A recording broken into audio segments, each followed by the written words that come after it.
이재명, 윤석열 두 후보 법정 외 TV 토론을 두고 거세게 충돌했습니다. 윤석열 후보가 범죄자와 물타기 토론은 어렵다고 하자 이재명 후보는 국민을 위한 의무라며 반박했습니다. 이와 별개로 두 후보는 각각 언론사가 주최하는 토론회에 참석하기도 했는데요. 관련 내용 포함한 정치권 이슈들 김성환 시사평론가, 이기재 동국대 겸임교수와 함께 짚어보겠습니다. 어서 오십시오. 네, 안녕하세요. 네, 여야 대선 두 후보 TV 토론을 두고 거세게 충돌했습니다. 의견이 엇갈리고 있는 모습인데요. 두 후보의 관련 발언 먼저 들어보시죠. 이런 중범죄 확정적 거의 다른 변명의 여지가 없는 이런 후보와 국민들 앞에서 정해진 정도의 토론이 아니고 이거를 마치 미래 비전을 얘기하는 것으로서 물타기 하려는 이런 정치 공세적 토론 제의는 하다못해 신발 한 짝을 사더라도 비교할 수 있는 기회를 주지 않습니까? 국민들께 판단의 기회를 드려야 한다고 생각합니다. 대선 후보의 토론은 선택사항이 아니라 국민을 위한 의무사항이다. 이렇게 싫다고 안 하고 좋다고 할 수 있는 게 아니다. 네, 두 후보 TV 토론을 두고 연일 충돌하고 있습니다. 윤 후보는 토론 무용론에서 토론 불가론까지 나아간 상황인데요. 이에 대해 이재명 후보는 토론은 선택사항이 아니라 의무사항이다. 그러면서 주 1회 정책 토론을 요청하기도 했습니다. 먼저 윤석열 후보가 이렇게 토론을 거부하고 있는 이유 뭐라고 보십니까? 토론을 거부했다기보다는 이제 토론에 대해서 별로 좋은 생각을 갖고 있지는 않은 것 같아요. 왜냐면은 정치를 이제 시작하신 지 얼마 되지 않았는데 본인이 이제 어쨌든 국민의힘의 경선 과정에서 16번의 이제 토론을 했는데 토론의 과정에서 보면은 계속 반복적인 이야기나 상호 이제 네거티브 위주로 가기 때문에 그거 외에도 얼마든지 국민들에게 자기의 비전과 정책을 드러낼 수 있는 장이 열릴 텐데 굳이 TV 토론을 많이 한다고 해서 그거로 해결된다고 보지는 않는다 이런 차원인 것 같아요. 예를 들어서 어저께도 또 방송기자 클럽에 가서 그 관계자들이 심층적인 그 질문에 대해서 다 답변하지 않았습니까? 이런 이제 토론의 장들이 많이 열릴 것이고 그런 과정에서 충분히 자신의 입장을 얘기할 수 있다 이렇게 얘기하는 것이고 그런데 이제 지금 이재명 후보가 자꾸 이야기하듯이 이제 계속 토론하자 이렇게 하는 것은 지금 예를 들어서 대장동 의혹이라든가 여러 가지 의혹들을 덮고 TV 토론에서 뭔가 압도해서 이제 정치적으로 끌고 가겠다는 그런 이제 계산이 깔린 것이라고 생각을 하는 거죠. 그런 차원이라고 보고 그렇다고 해서 토론을 다 안 하는 건 아니고요. 어차피 선거법에 규정한 토론 횟수가 있고 그리고 선거운동 기간에 정식적으로 방송 토론, TV 토론 같은 경우에는 지난 이제 문재인 대통령이 당선될 때도 한 6번 정도 했거든요. 그 선거운동 기간에 주로 합니다. 그래서 이번에 선거운동 기간이 2월 15일부터 시작되는데 그 전까지는 사실 선거의 준비 기간 아니겠습니까? 그런 차원에서 여러 가지 이제 선대위 구성도 하고 공약도 발표하고 이런 것들을 지금 하고 있는 과정이기 때문에 그런 것들이 어느 정도 되면 선거운동 기간에는 당연히 맞수 토론을 할 수밖에 없다고 생각을 합니다. 그런데 지금 기조를 보면 법정이 3회 토론만 한다 이런 기조로 보여서요. 그게 아직 정리돼서 딱 공식적으로 3회만 하겠다 이렇게 발표한 것 같지는 않고요. 어차피 법적으로는 공식적으로 3회라는 게 선거법에 규정돼 있기 때문에 그건 의무적으로 그러니까 이재명 후보가 얘기하듯이 그건 의무사항입니다. 의무적으로 할 것이고 그 외에 추가적인 토론은 저는 당연히 더 있을 거라고 생각합니다. 그렇지만 또 한편으로 보면 TV 토론이 많다고 해서 그러면 국민들의 알 권리라든가 국민들의 관심이 증폭되느냐 또 그건 또 아니거든요. 오히려 횟수가 적으면 관심도는 더 집중될 수도 있기 때문에 그러니까 횟수가 많다를 가지고 횟수를 많이 해야 국민들이 정책이라든가 비전에서 알 것이다. 그건 좀 다른 문제라고 생각합니다. 그래서 기본적인 횟수는 충분히 할 것이다. 이렇게 예상합니다. 횟수에서 실제로 세 차례 의무 토론만 했던 대선이 18대 대선 2012년이고요. 17대 대선 아까 말씀해 주신 것처럼 6차례. 2002년에는 한 22번, 2007년에는 11번 정도 토론이 열렸더라고요. 3번으로 충분하다고 보십니까? 충분하다고 생각하는 국민이 과연 몇 명이 되겠습니까? 왜 토론을 안 하겠어요? 자신이 없기 때문이죠. 불리하기 때문이죠. 그렇지 않겠습니까? 제가 유리하다고 생각하고 자신감 있으면 토론에 나와라. 토론합시다. 이렇게 얘기하는 게 정상 아니겠어요? 그러니까 토론하면 할수록 뭔가 좀 불리해질 것 같다고 하는 불안감을 갖고 있기 때문에 토론을 못 하는 거죠. 너무 상식적이고 당연한 얘기인데 그걸 지금 다른 이유를 대면서 토론하지 않는 것이라고 생각하는데요. 그러니까 윤석열 후보가 언제까지 나 좀 미숙합니다. 정치 경험이 부족합니다. 이렇게 해야 되는가. 과거 우리 대선 때 보십시오. 대통령 뽑을 때 국민들이 가장 큰 기준으로 삼았던 게 준비된 대통령, 경제 정말 성장할 수 있을 그런 대통령, 능력을 갖고 있는 대통령을 원했던 거예요. 근데 윤석열 후보는 초보 운전도 모자라서 최근에 제가 볼 때는 음주운전 수준까지 가는 거 아닌가 싶어요. 왜 제가 이 편을 하느냐 하면은 중범죄자라고 규정해요. 상대 후보를. 그러니까 무슨 판사도 아니고요. 중범죄자하고는 나 토론 못 하겠어 이렇게 얘기합니다. 검사 출신 인사 아니에요. 그럼 그 중범죄자를 지지하는 국민들 지금 한 40% 가까이 되는 국민들은 뭡니까 그러면? 판단 능력이 없는 사람들입니까? 이런 식의 태도도 이해가 안 되고요. 그리고 토론을 하는 데 있어서 국민들께 정말 토론을 통해서 어떤 후보가 능력이 있는 후보인지 검증할 수 있도록 해줘야 되잖아요.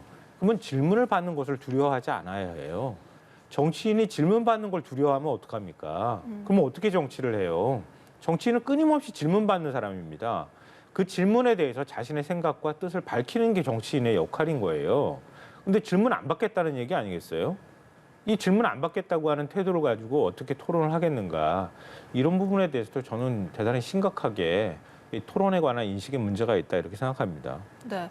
그래서 민주당이 이 법정 TV 토론 횟수를 기존 3회에서 7회로 늘리는 법안 발의까지 해놓은 상태인데 이 법안은 통과 가능성이 있는 겁니까? 이게 별로 통과 가능성은 저는 없어 보여요. 왜냐하면 선거법과 관련되는 부분이기도 하고요. 이건 최소한 여야가 합의해야 되는 부분이고 이번 이미 대선 기간 중에 들어가 있는데 이 기간 중에 룰을 바꾸겠다고 하면 야당이 아마 가만히 있지는 않을 거예요. 아마 거세게 반발할 거고요. 그리고 아마 합의에 이르기도 쉽지 않을 겁니다. 일종의 이제 토론에 응해라라고 하는 차원에서 압박 차원에서 민주당에서 이런 얘기를 하고 있는 거 아닐까. 그리고 만약에 이게 개정이 된다 하더라도 다음번 대선에는 이런 일이 벌어지지 않도록 하는 안전장치 뭐 이런 차원으로 이해하면 어떨까 싶습니다. 네. 이재명 후보는 이렇게 발언하는 것들을 특검과 TV 토론을 둘 다 안 하겠다는 의지다. 그렇게 말을 했거든요. 그렇게 보십니까? 그게 특검이 얘기되는지 모르겠네요. 오히려 윤석열 후보가 얘기하는 게 왜 이재명 후보는 특검을 받겠다고 조건 없이 받겠다고 하면서 당에서 협상을 하면 특검을 회피하고 있지 않습니까?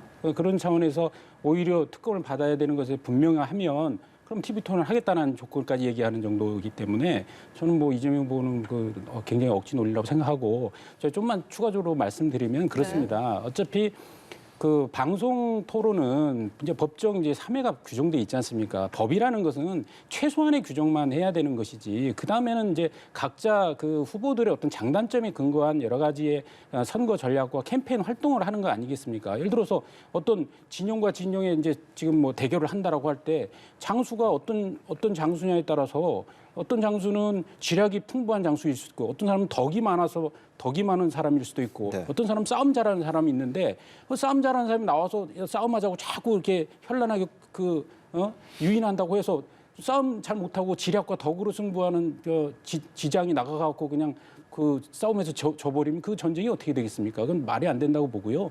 그래서 각자 그 후보들은 각자 자기의 그 장점들을 충분히 살리는 캠페인을 하는 것이다. 그러나 법적으로 보장된 어떤 맞수 토론들은 토론대로 하면 되는 것이고요. 그리고 질문을 안 받겠다는 게 아니고요. 그 관훈 토론이든 뭐 방송 기자 클럽 토론이든 여러 토론회 장에 단체 초청 토론이든 얼마나 많습니다. 거기서 각 단체 그다음에 국민들이 질문하는 거에 대해서 다 성실히 응하고 있고 지금 모든 방송 매체에서도 지금 인터뷰를 하고 있지 않습니까? 네. 그러면서 이제 국민들에게 자기의 정책과 비전, 철학을 알리면 될 일이지 반드시 둘이 뭐 싸움하듯이 토론해야 되는 걸 뭐 몇 회 이상 해야 된다. 이건 좀 지나치다고 생각합니다. 네. 그런데 이재명 후보보다는 생방송 인터뷰나 이런 것들이 확실히 적어가지고요.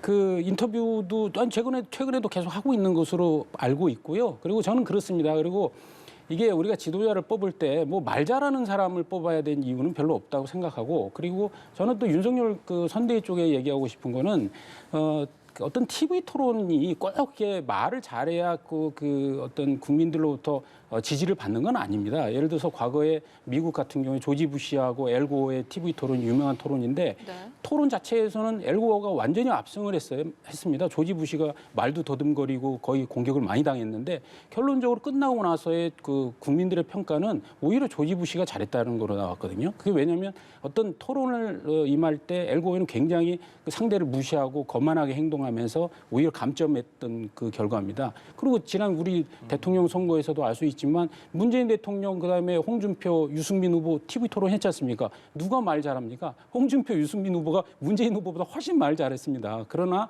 그거로 인해서 그 TV 토론 이후에 뭐 지지율이 크게 변화한다든가 이런 건 아니기 때문에 저는 뭐 윤석열 선대위에서도 굳이 토론을 자꾸 이렇게 회피하는 듯한 이런 그 오해를 주지 말고 적극적으로 임해야 된다. 그리고 그 과정에서 어떤 진솔한 태도로 자기의 입장을 얘기하면 국민들이 판단할 것이다. 이렇게 생각합니다. 네. 전문가님 하실 말씀 토론을 해도 된다고 하는 논리를 지금 얘기하신 것 같아요. 제가 볼 때는 그렇게 아무 상관없는 거라 그러면 토론에 나오면 되는 거 아니겠습니까?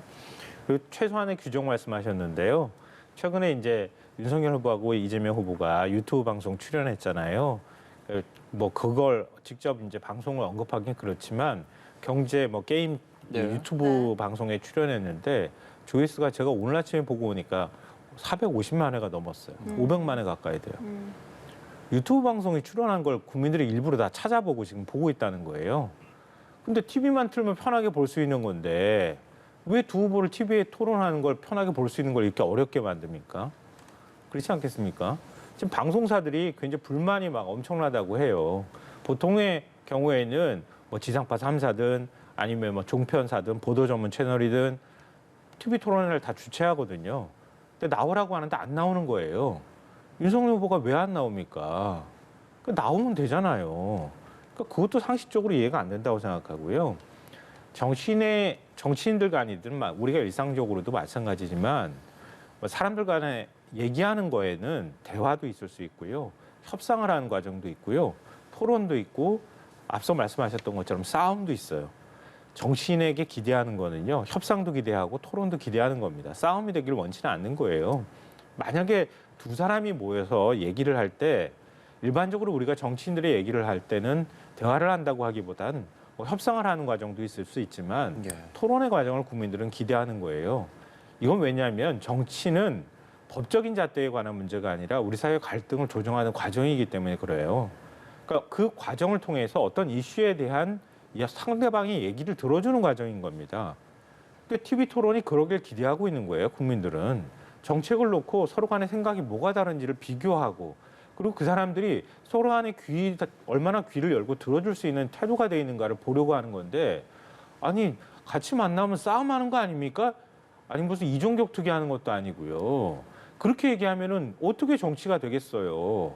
나중에 청와대 들어가고 난 다음에도 이렇게 갈등적인 사안에 대해서 참모들하고 토론할 수 있어야 하잖아요. 아, 그 싸움하자는 겁니까? 이렇게 참모한테 얘기할 겁니까? 토론하고 그 얘기를 듣고 그리고 최종적인 결정을 해야 되는 건데 내가 결정하고 나의 결정을 따라라고 말하는 게 독재 아니에요? 그러니까 그런 식의 태도를 보이는 것은 이건 정치인이 보여야 할 태도의 측면에서도 저는 바람직하지 않다고 생각합니다. 네. 이런 가운데 어제 정세균 전 총리가 이재명 후보의 후원 회장직을 맡으면서 이낙연 전 대표에 이어서 정세균 전 총리도 합류를 했습니다. 민주당 내부에서는 드림팀이다 이런 자평이 나오던데요. 어떻게 평가하십니까? 일단 그 대선 후보가 가장 우선해서 국민들께 보여줘야 할 부분은요. 안정감이라고 생각해요. 자기 진영, 자기 세력도 결집하지 못하는 사람이 저한테 표 주십시오라고 얘기하는 거 좀 이상하잖아요. 어색하고. 굉장히 불안정해 보인다는 거죠. 그러니까 뭐 수신이다 뭐 이렇게도 많이 그 얘기하고 제가라는 표현도 요즘에 많이 사용하고는 있지만 그러니까 민주당 특히 자기 지지층을 얼마나 잘 화합시키고 통합시킬 수 있는가 그 능력을 먼저 보는 거예요. 그리고 나에게 표를 달라. 당신을 지지하지 않지만 내가 누구 지지할지를 모르지만 당신이 그 정도 보여주면 내가 표를 줄게라고 국민들이 말하는 거예요. 그 표는 그냥 단순히 표가 아니라 국민들이 가지고 있는 권력을 그 후보한테 위임해 주는 거예요. 권한을 행사할 수 있도록. 그게 투표의 과정이거든요. 그러니까 그동안에는 민주당이 대선 경선 과정을 통해서 서로 간에 갈등도 하고 때로는 좀 뭐랄까 미워하는 감정이나 이런 것들도 있었을 거고요. 서운한 감정도 있었을 거예요. 그러니까 그런 면에서 정세균 전 총리나 이낙연 전 대표가 본격적으로 선거에 이재명 후보를 돕기 시작했다 이런 점에 있어서는 국민들한테 굉장히 큰 안정감을 줄 수 있다. 그리고 자기 지지층 안에서도 이재명 후보에 대한 비호감도를 갖고 있는 지지층이 있단 말이에요. 네. 그런 지지층을 하나로 결속시켜서 호남 지역 표든 아니면 수도권 지역에 연결돼 있는 표든 간에 민주당의 지지 세력을 하나로 만들어서 중도 확장으로 갈 수 있는 가장 기본적인 기반을 마련하는 과정이다. 그런 면에서 의미가 있다고 생각합니다. 네, 네, 이렇게 민주당은 수신 제가까지 이렇게 집안 단속을 잘 하고 있는 것 같은데 국민의힘에서는 그렇지 않은 것 같습니다. 우선 우리 김성환 평론가님 얘기에 전적으로 동의하고 정말 그 자기 진영을 구축을 못하면서 어떤 그 진영 대결을 한다는 게 사실 현실적으로 어렵죠. 그런 의미에서는 지금 국민의힘의 윤석열 선대위가 윤석열 후보하고 경쟁했던 경쟁자들을 품는 작업들을 좀 더 적극적으로 해야 된다 이 생각이 들고 그리고 이 사실 쉬운 과정은 아닙니다. 예를 들어서 이낙연 후보 같은 경우도 이번에 어쨌든 이제 그 선대에 이제 그 중책을 맡으면서 또 합류를 하셨는데 물론 처음부터 이제 직함은 맡으셨지만 구체적인 활동을 안 하셨죠. 이번에 이제 합류를 했던 건데 보면 한 3개월 정도 소요가 된 거 아니겠습니까? 그런 의미에서는 국민의힘 같은 경우는 후보를 뽑는 과정이 민주당보다는 한 달 뒤에 있었기 때문에 아직 시간적으로 2달 정도밖에 지나지 않았고 그런 차원에서도 조금 더 좀 더 적극적인 행보를 할 필요는 있다 이런 말씀도 드리고 어쨌든 홍준표 후보나 지금 유승민 후보 같은 경우는 지금 적극 개입은 안 하고 있지만 네. 저는 그 물밑에서 계속적인 그 접촉들은 있을 거라고 생각되고 지금 어쨌든 원희룡 후보는 그 구체적으로 정책총괄본부장까지 맡으면서 핵심적으로 역할을 하고 있고요. 그리고 우선은 각 후보를 결합시키는 것뿐만이 아니라 지금 선대위 체제가 아직 안정이 안 돼 있기 때문에 선대위 체제를 빨리 안정시키고 각 후보를 그 결합시키고 이런 과정들이 남아 있는 거죠. 그런 의미에서는 사실 윤석열 후보가 아직은 내부를 구축하는 거에도 신경이 쓰이기 때문에 사실 TV 토론 이런 부분도 차후로 좀 미루는 게 아닌가 생각이 돼요. 예. 네, 내부 얘기 조금 더 하자면요. 이준석 대표 선대위 복귀하느냐 마느냐 정말 의견도 많고 하루에도 몇 번씩 말이 바뀝니다. 이렇게 핑퐁하는 상황 어떻게 보시나요? 우선 그 이준석 대표가 어떤 조수진 공보단장하고 이제 갈등이 일으켜서 이제 상임 선대위원장을 그만뒀을 때 나름 명분은 저는 있었다고 생각합니다. 어쨌든 당 대표로서의 어떤 권위를 인정받지 못하고 그 여러 가지 이제 당내에서의 홍보비가 어떻게 했다는 등 등등 여러 가지 그 비난들이 뒤에 있다 보니까 좀 아무래도 이제 좀 짜증이 나셨던 것 같은데 그렇다 하더라도 대표가 그 선거 와중에 상임선대위원장직을 또 그만두고 나간 거는 결코 좋게 평가받을 수 없는 것이고 더욱이 또 1차적인 어떤 갈등이 있었고 거기에서 이제 울산에서 이제 봉합을 한 이후에 또다시 이런 문제가 있었기 때문에 이준석 대표에 대해서 우호적인 분위기가 당내에 사실 없는 게 현실이고요. 저도 이 자리에 나와서 청년 정치인 이준석 당대표에 대해서 굉장히 많이 응원을 했던 사람입니다만 이번 행동에 대해서는 좀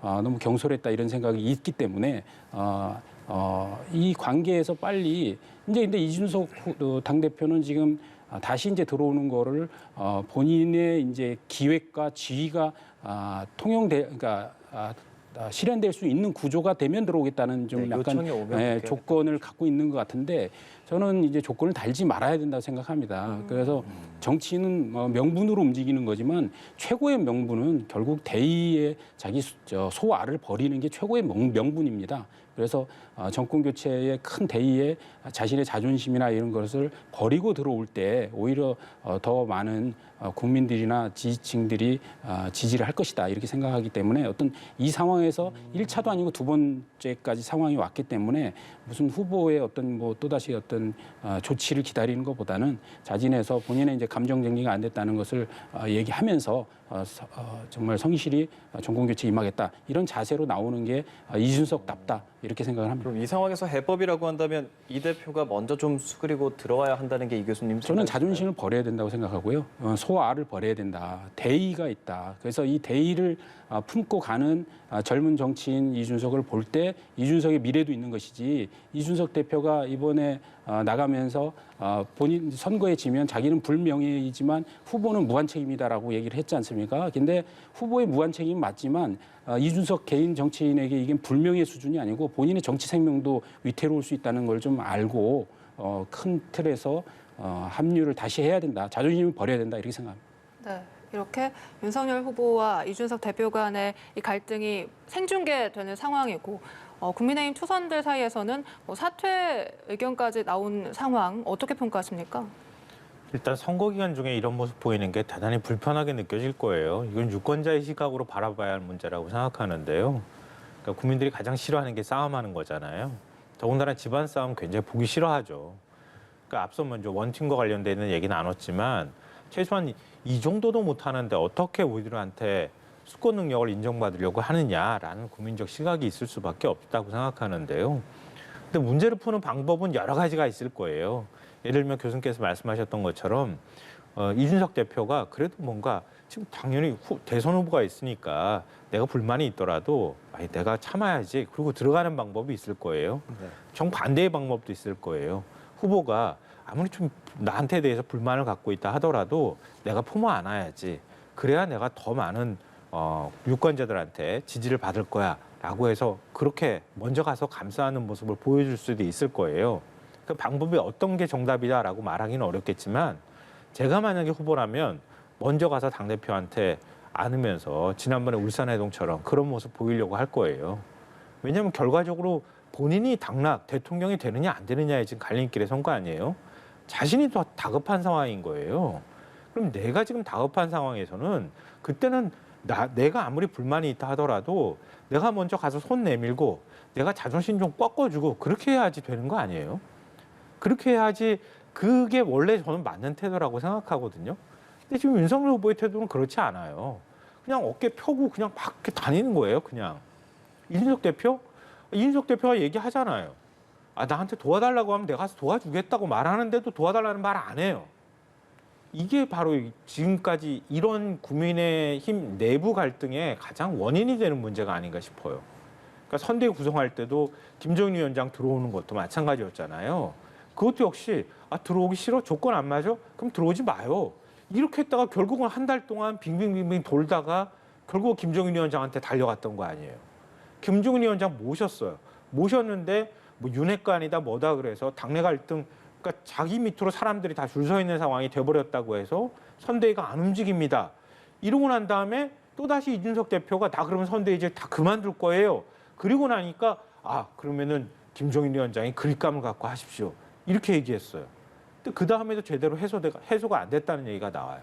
왜 똑같은 이런 일이 반복되겠습니까? 윤석열 후보가 다급하지도 않을 뿐더러 그리고 자기가 검찰총장이었을 때 조직 관리했던 그런 방식대로 지금 정치를 하려고 하는 거 아닌가. 여기서부터 문제가 생기는 거라고 생각하거든요. 리더십은 내가 막 장악하고 내가 막 사람들을 어느 한쪽 방향으로 막 몰고 가야 생기는 게 아니고요. 어떤 사람은 굉장히 부드럽게 웃어주기만 해도 리더십이 생기는 사람도 있어요. 윤석열 후보는 막 조직을 운영하듯이 그렇게만 한다 그래서 정치가 되는 것은 아니라는 생각을 해야 된다고 봐요. 그러니까 가가지고 저는 이준석 대표 30대 대표잖아요. 그러면 가가지고 품어 안아주고 그리고 젊은 층 지지 저는 더 갖고 오겠어요. 그게 왜 안 되는가 한번 좀 생각해 봤으면 좋겠어요. 네.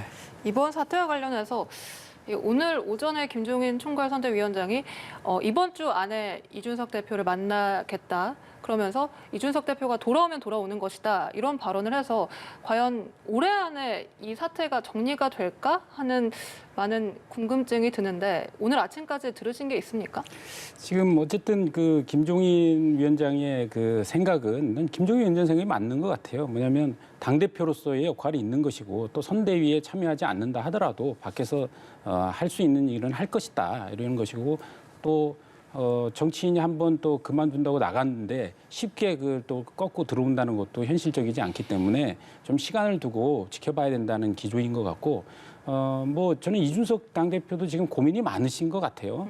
고민이 많고 밖에서 또 여러 가지 비난도 듣고 있기 때문에 그렇다나 또 당대표로서의 자신의 지위에 대한 그런 이제 자존감도 있고 그런 여러 가지의 문제가 있고 아까 윤석열 후보에 대해서 얘기했지만 윤석열 후보도 사실 본인이 자기의 그 당선을 위해서 뭐 모든 걸 버리고 또 한 번 구애를 할 수도 있다고 저는 생각합니다. 그럼에도 불구하고 또 주변에서는 또 후보의 권위의 상실 이런 걸 또 걱정하는 측면도 있기 때문에 저는 어쨌든 간에 결국 이런 상황에서는 자기 자세를 낮추고 먼저 숙이고 하는 사람이 결국은 나중에 좋은 평가를 받더라고요. 그런 측면에서 저는 봉합은 반드시 된다 이렇게 생각합니다. 그 시간이 문제인 것이고 그러면 이제 선대위 내에서의 앞으로의 이제 활동 방향과 지위 그리고 그 역할 이런 것들이 이제 규정돼야 될 텐데 그런 것들이 아직 좀 정리가 덜 돼 있기 때문에 그 과정에서 수습되지 않을까 이렇게 전망합니다. 네. 이런 가운데 이재명 후보는 어제 지역 언론인 클럽 초청 토론회에 참석을 했습니다. 여기서 대통령 후보의 무한 검증의 필요성 주장을 하면서 이명박 전 대통령의 사면에 대해서는 부정적인 입장을 밝혔는데 이재명 후보의 발언 어떻게 들으셨어요? 뭐 지난번에 이제 박근혜 전 대통령 사면했을 때에도 대통령의 사면권은 고유 권한이기 때문에 내가 언급하는 게 이미 사면을 했는데 언급하는 게 적절치 않다 뭐 이렇게 표현을 했던 것으로 아는데요.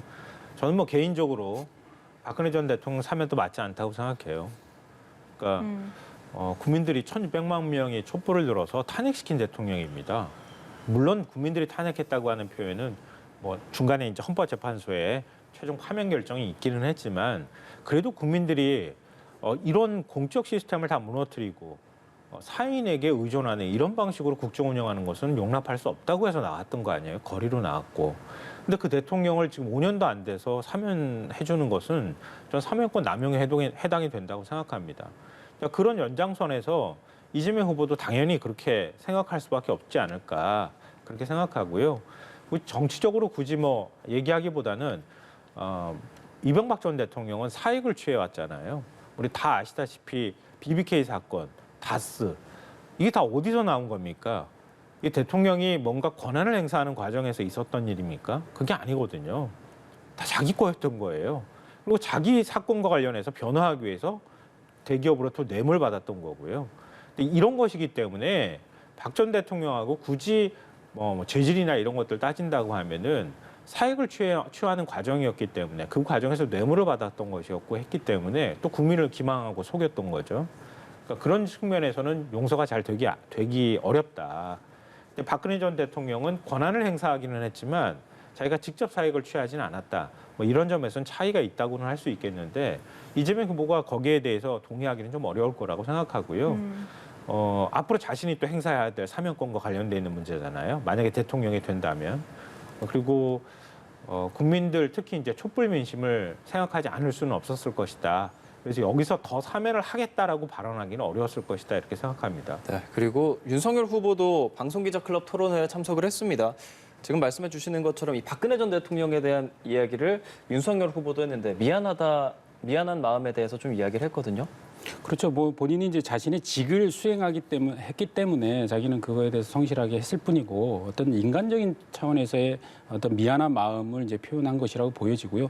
더군다나 뭐 지금은 이제 국민의힘의 이제 대선 후보로 돼 있기 때문에 그리고 이제 오늘 이제 TK를 방문하고 이렇게 하지 않습니까? 결국 보수의 민심을 또 겸허하게 또 듣고 그에 부합해야 되는 측면도 있기 때문에 자신의 소회를 얘기하는 것이라고 보고 실제로 뭐 검사들이 많은 사람들을 처벌을 하지만 그 죄에 대해서 처벌하는 것이지 그 사람을 미워해서 뭐 어떤 뭐 분노 속에서 사람의 그 죄를 단죄하는 건 아니지 않겠습니까? 그런 측면이라고 생각하고요.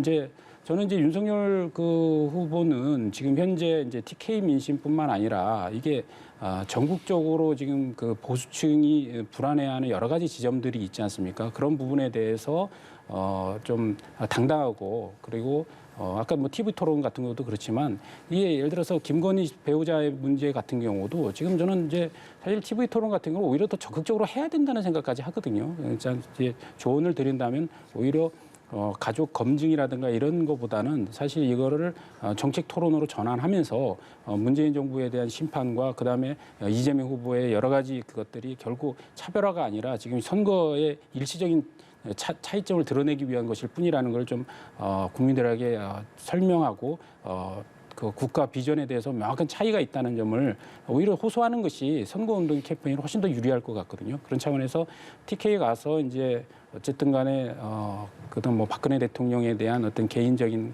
어떤 소회를 얘기하는 것뿐만이 아니라 결국은 TK라든가 보수의 핵심 층들은 결국 뭐 박근혜 대통령에 대한 문제가 아닙니다. 사실 지금은 이미 마음속에 탄핵의 강들은 다 이미 건넜다고 생각하고 결국은 보수가 다시 정권 교체를 통해서 집권을 해서 이 나라를 안정되게 끌고 갈 수 있느냐 없느냐의 문제를 걱정하고 있는 것이기 때문에 정권 교체를 내가 할 수 있다는 그런 자신감을 드러내는 게 중요하다 이렇게 생각합니다. 네. 그리고 어제 윤석열 후보의 발언 중에 또 논란이 되는 것이 있습니다. 주한 미국 상공회의소 간담회에서 나온 발언인데요. 이 한국 청년 대부분은 중국을 싫어한다. 이 발언 과연 국가 지도자가 되려는 사람으로서 적절한 발언이었냐 이런 비판이 나옵니다. 근데 외교 관계를 고려해야 되잖아요. 뭐 정치인이나 아니면 대통령 역시 마찬가지일 텐데요. 굉장히 유화적 사고 방식인가 아닌가요?